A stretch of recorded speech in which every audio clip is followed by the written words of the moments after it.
AP ప్రభుత్వం పెన్షన్ల పంపిణీపై కీలకంగా వ్యవహరిస్తోంది. దీంతో పాటుగా రాష్ట్రంలో అర్హులైన వారికి కొత్త పెన్షన్లను అందించడానికి కూడా ముందుకొచ్చింది.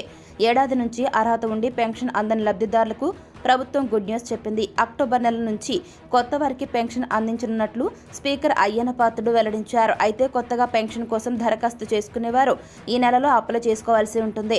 వచ్చే వారం నుంచి సచివాలయాల్లో కొత్త పింఛన్లకు దరఖాస్తులు స్వీకరించే అవకాశాలు ఉన్నట్లు తెలుస్తోంది. గత ప్రభుత్వ హయాంలో కూడా పెన్షన్ లబ్ధిదారులు సచివాలయాల్లో అప్లై చేసుకున్నారు. అయితే గతంలో అనర్హులు కూడా రాజకీయ నాయకుల ప్రోద్బలంతో తప్పుడు పత్రాలు సమర్పించి పెన్షన్లు తీసుకున్నారని కూటమి ప్రభుత్వం ఆరోపిస్తోంది.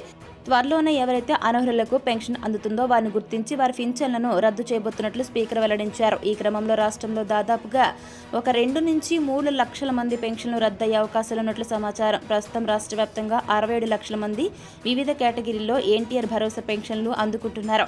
అయితే వీరిలో 8 లక్షల మంది దివ్యాంగ పెన్షన్లు అందుకుంటున్నారు. ప్రభుత్వం త్వరలోనే వారిలో 60,000 మందికి తిరిగి వైకల్య నిర్ధారణ పరీక్షలు చేయాలని నిర్ణయించినట్లు సమాచారం.